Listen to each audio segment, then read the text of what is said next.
Hi everybody, welcome to a new unboxing video here at Pips-N-Chits. Today we will be unboxing Wingspan, hopefully the third edition by Stonemaier Games. Before I go ahead and open the box, let me tell you a little bit about this game. It's a game for 1 to 5 players. It's family friendly. The suggested age is 10 and up. It's got a medium complexity. According to Board Game Geek, it's at 2.36 out of total complexity level 5, so I guess that's intermediate.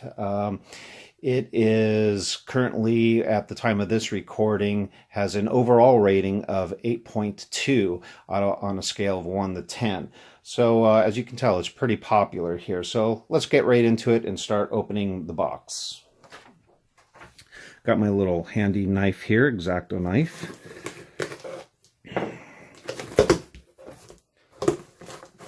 Let me cut this a little bit better.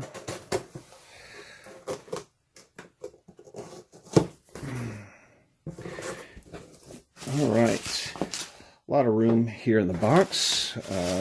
At least it appears to be wrapped pretty good in bubble paper, or bubble wrap here. And let me go ahead and just take it out. And wow, what a pretty, very nice cover. It's actually a little bit heavier than I thought it was going to be, but at the same time, there are apparently a lot of cards in this game here. I believe I was reading that there's a total of 212 cards in the game. Let me get this light out of the way because we got some reflection here. There's 212 cards in this game, and from what I understand, that they are 57 by 87 millimeter in size. So first of all, let's check what print run I have. Apparently, if you look at the back here, if you look at the SKU number, you can tell what print division it is. If the code is between 1712 and 1764, it is first edition. If it's 1812 through 2078, it's the second edition. And if it's 19003, it is the third edition. And it is indeed the third edition. So hopefully there are some cards that have been corrected in this. I know apparently the first edition or so had some misspellings or some proofreading mistakes that slipped by. And they said that they would be correcting those. So let's go ahead and take the seal off here. And while I've got the back here, let's talk about some of the stuff that says here on the back. Components. According to this, 1 rule book, 1 appendix, 1 automa rule book, 1 goal board, 1 bird tray, 5 player mats, 1 bird feeder dice tower, 1 score pad, 170 bird cards, 26 bonus cards, 16 automa cards, that's for you solo players out there like me, 75 egg miniatures, 5 custom wooden dice, 4 wooden action cubes, 103 food tokens, and 8 goal tiles. Let's read a little bit about here. It says Wingspan, a competitive bird collection engine building game for 1 to 5 players, designed by Elizabeth Hargrave, and artists are Ana Maria Martinez Jamarillo, Natalia Rojas, and Beth Sobel, and of course published by Stonemaier Games. Let's read a little bit about the description. You are bird enthusiasts, researchers, bird watchers, ornithologists, and collectors, seeking to discover and attract the best birds to your aviary. Each bird extends a chain of powerful combinations in one of your habitats. These habitats focus on several key aspects of growth. Gain food tokens via custom dice in the bird feeder dice tower. Lay eggs using egg miniatures in a variety of colors. And just want to point out right now, the colors are purely aesthetic. When we open it up, you'll see different pastel colors for the eggs. There's really no significance to the colors. It's just purely aesthetic. And then finally, draw from hundreds of unique bird cards and play them. The winner is the player with the most points accumulated from birds, bonus cards, end of round goals, eggs, cached food, and tucked birds. One thing to point out as I go ahead and open this box is The majority of these birds right now, I believe, my understanding is they're all North American birds, the continent of North America. And there's already been some discussion, both at Board Game Geek and at Stonemaier Games themselves, that future expansions, hinting at expansions, will have birds from other continents as well. So that's good to know that they're already thinking about that. Okay, well, the first thing we have here is, wow, this manual. It's got a very interesting texture to it. I wouldn't call it paper.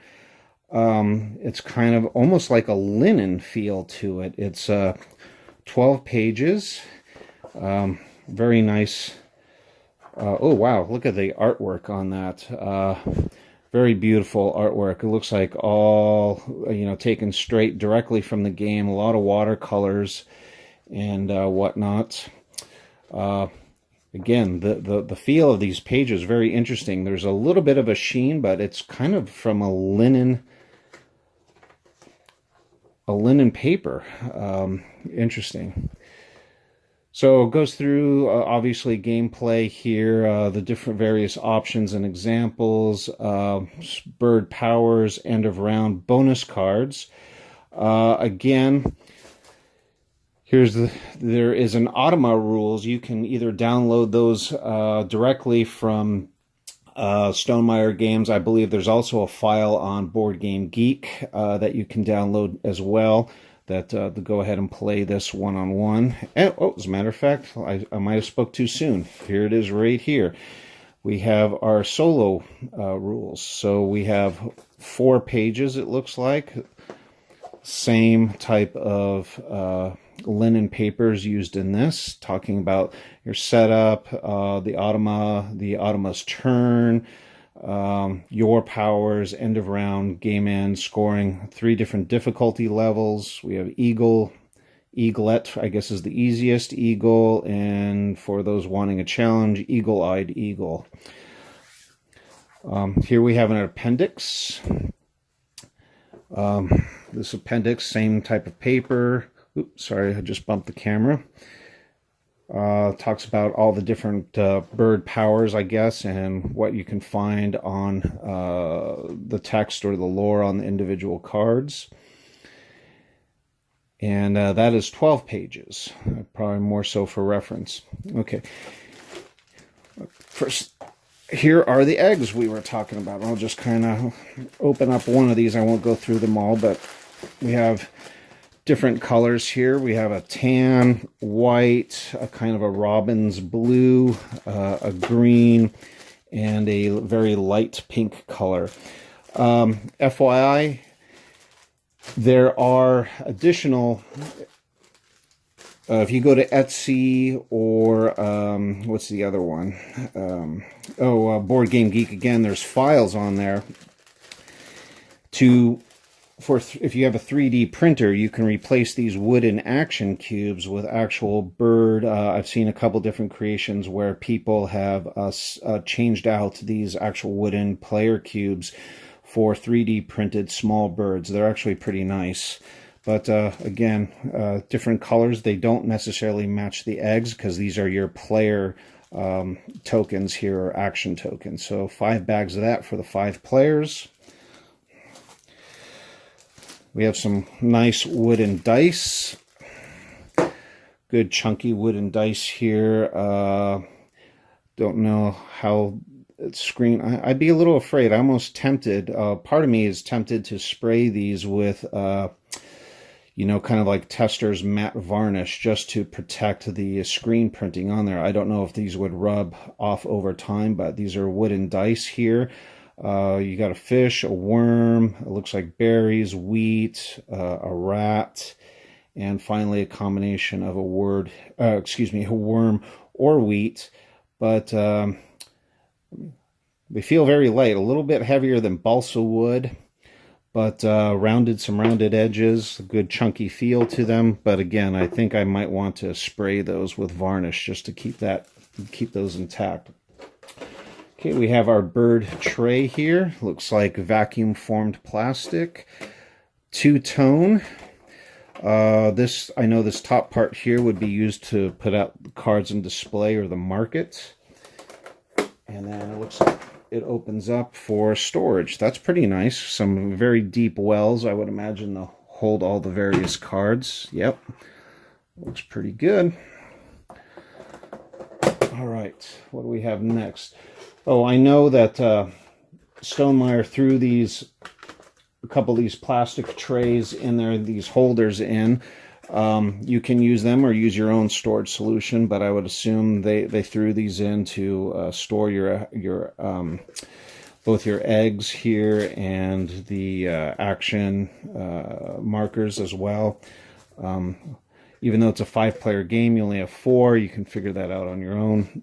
They do have these for purchase on their website. You can buy these, or you can, buy Tupperware, or even, I believe Miniature Market also sells their own version of these types of like little containers called Zen containers, I believe.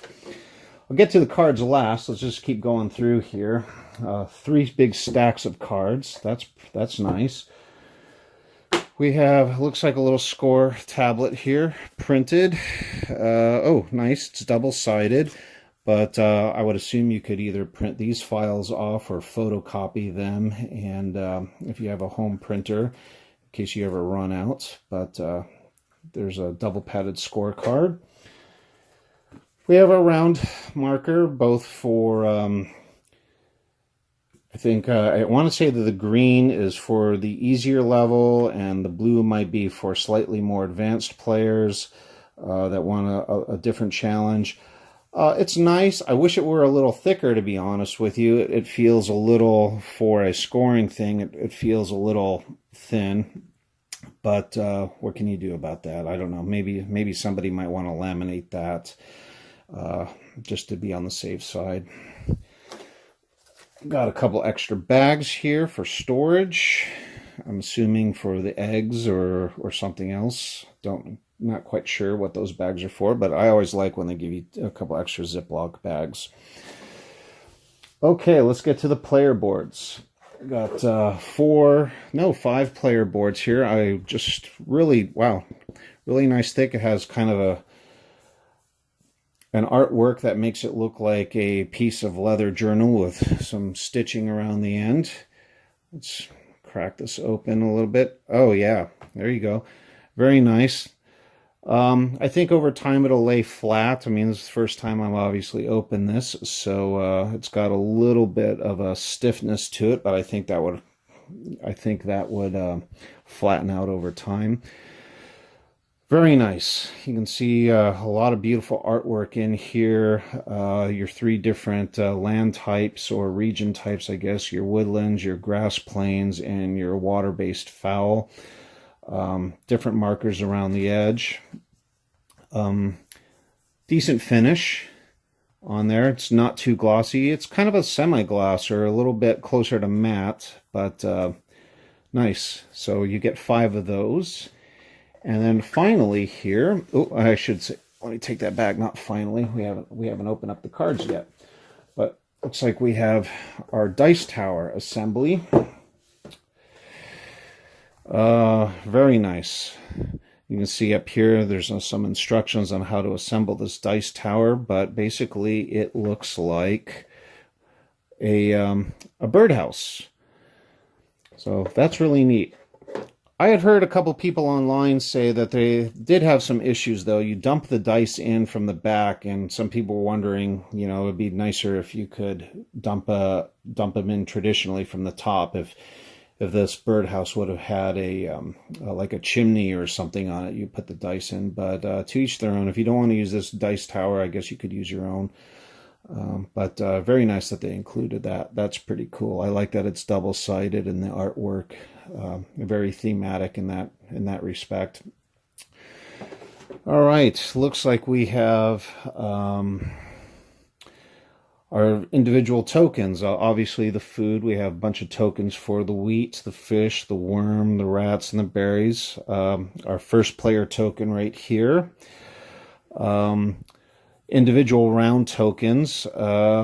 This is used, I believe these are used that you'll select these randomly at the start of the game, and they would fit normally on these round things, giving each person a goal, or the players a certain goal to achieve for that round, and score points accordingly. So the nice thing is every game, because these are random, you'll always play. There's potential of it always being different. That's pretty nice. Double-sided, so as a matter of fact, the goals, so you get twice as many goals. So you have 8 tokens, so 16 different goals there. So there are our tokens. And then finally, let's get to the cards. Got 3 stacks of cards here. And let's open one of these up. Oh.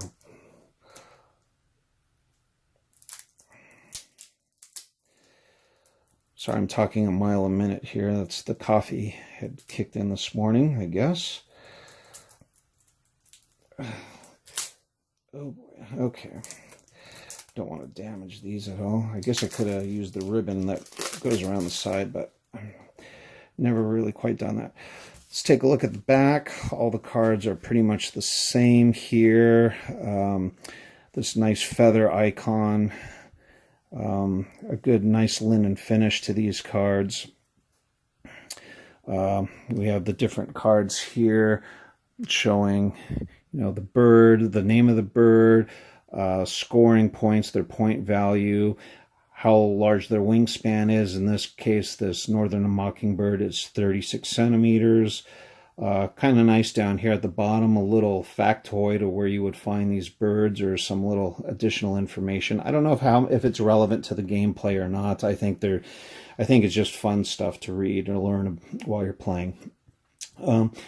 Brown powers here. Again, in the game, there's some cards won't have powers, some will have pink powers on them.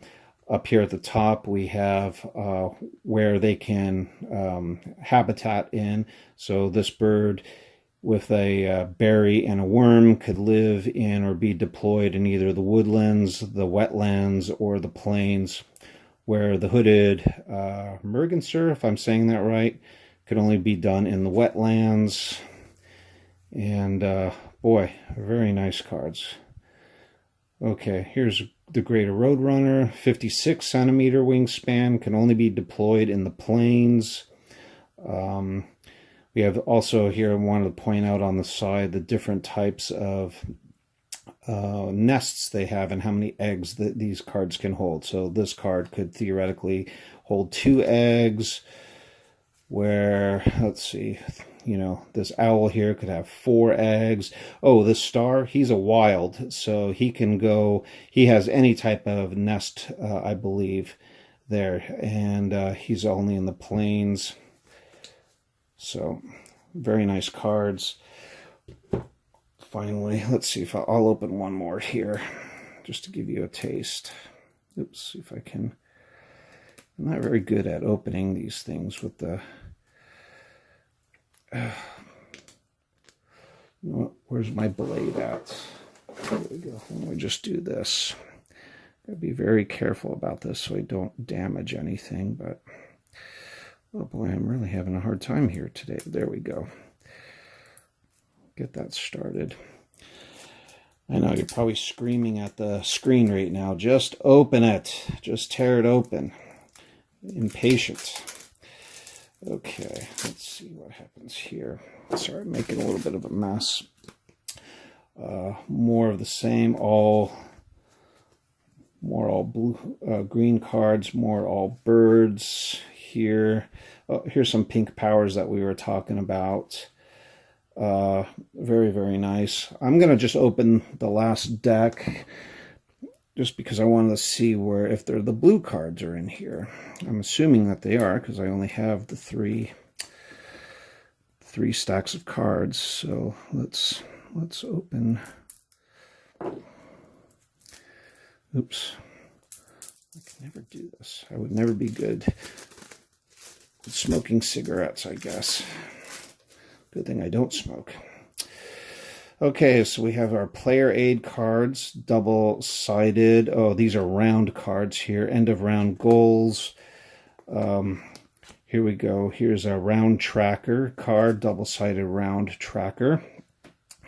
Here are the Automa cards. These are blue back, and they all have, for you solo players, they all have special things that'll tell you per round, because the game is played in 4 rounds, what you're going to do. So again, every game would be different. We've got 2, what are these ones? Oh, Automa actions. So we have slightly different color, kind of a paler green color for the Automa, and what he does on his turns. And then looks like we have these leaf cards here. And what are these? Oh, okay. These look like gold cards. These are cards that you would pick at the beginning of the game. Each player, I believe, would select something or draw a card and try to achieve those points. And then throughout the game, you have the ability to possibly collect more of these for more end game scoring. So there you go. Oh, nice finish too on these. I mean, they're all the same, but a good, you know, nice like linen texture to them.